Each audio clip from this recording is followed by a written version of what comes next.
Welcome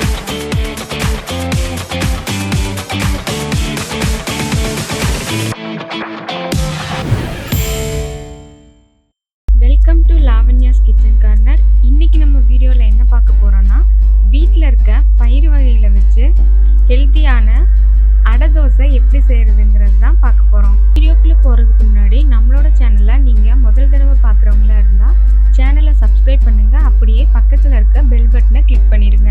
அப்போ தான் நான் போடுற ஒவ்வொரு வீடியோவும் உங்களுக்கு நோட்டிஃபிகேஷனில் வரும். வாங்க வீடியோக்குள்ளே போகலாம். இப்போ ஒரு பாத்திரத்தை எடுத்துகிட்டு அதில் 1/2 கப் அளவு தட்டைப்பயிறு, 1/2 கப் அளவுக்கு பச்சை பயிறு,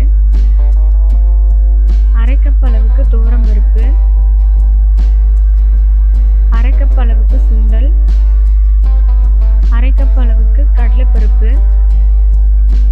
1/2 கப் அளவு உளுந்து, அரிசி மட்டும் 1 கப் அளவுக்கு எடுத்துக்கோங்க.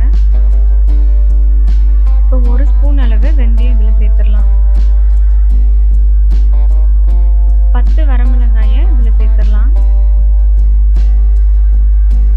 இப்போ தண்ணி ஊற்றி நல்லா கழுவி 8 மணி நேரம் ஊற வச்சிடலாம்.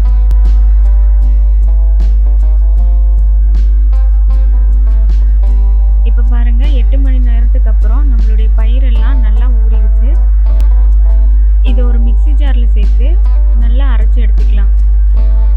கொஞ்சமாக இஞ்சி இதில் பொடியாக கட் பண்ணி சேர்த்துக்கலாம். இப்போ இதை நம்ம அரைச்சி எடுத்துடலாம். மாவை அரைச்சி ரெடி ஆயிடுச்சு. இப்போ இந்த மாவை 2லேருந்து 3 மணி நேரம் நம்ம அப்படியே வச்சுருந்துட்டு அதுக்கப்புறம் தோசையை ஊற்றலாம்.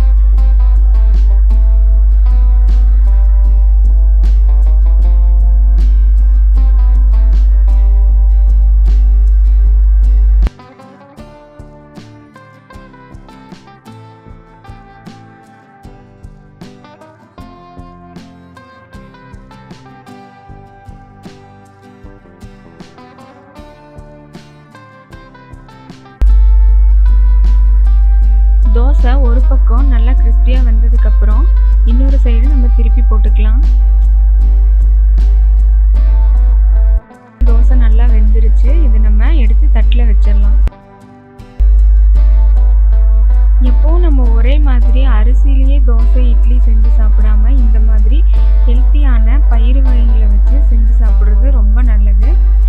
வயசானவங்களுக்கு இது ஒரு நல்ல ஃபுட்டாக இருக்கும். இது கூட காரமான வெங்காய சட்னி காம்பினேஷன் ரொம்பவே சூப்பராக இருக்கும்.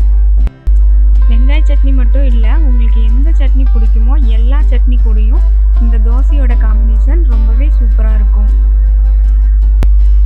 மறுபடியும் இதே மாதிரி இன்னொரு